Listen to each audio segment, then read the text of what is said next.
Salut les makers et graphistes en herbe, on va voir aujourd'hui donc comment se référencer à un volume connu dans Part Design, c'est-à-dire prendre comme volume de référence quelque chose qui existe déjà et pouvoir dessiner dessus.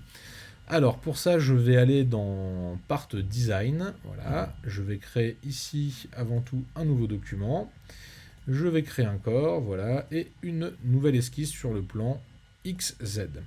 Alors ici, l'objet du délit, là je vais fermer comme la page de démarrage, l'objet du délit ça va être une équerre. Donc je vais créer un premier plan de référence, donc ce plan de référence le voici. Donc ça va être la forme de mon équerre. Voilà, donc là je fais un peu n'importe quoi mais c'est pas très grave. Hop, on viendra mettre les contraintes ensuite. Et voilà. Alors, on se rappelle qu'on peut mettre des contraintes aux éléments qui nous embêtent. Là j'ai fait une bêtise, voilà. Zoo. Et on peut aussi mettre donc avec cet outil des distances. Donc là je vais mettre 60 mm, bon, c'est vraiment une petite équerre mais ça suffira, 60 mm. Et ici je vais mettre 50, voilà. Et ici 50 aussi, zoo. Et je vais mettre ici 10. Et normalement je n'ai même pas besoin de le mettre ici, 10 également. Voilà, donc j'ai créé mon premier plan de référence, ça va être mon équerre. Donc je ferme, je vais créer donc ma protrusion. Et cette protrusion ici, je vais lui indiquer de travailler symétrique au plan. C'est-à-dire que la protrusion va se faire, le plan va être symétrique à l'intérieur. Donc ici je vais laisser par exemple 15 mm. Voilà, hop, ok. Donc ici j'ai mon premier volume, si je déplie ici mon arborescence, on voit bien que mon plan est à l'intérieur. Et en fait, on va venir se coller à ce plan. Alors, pour le récupérer, on va faire la chose suivante.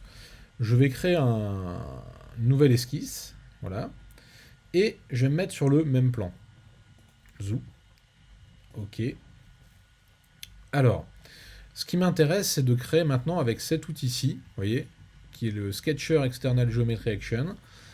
On va venir prendre, vous voyez, ici, les arêtes, enfin les droites, qui vont nous servir de référence pour pouvoir se positionner et créer le renfort à l'intérieur.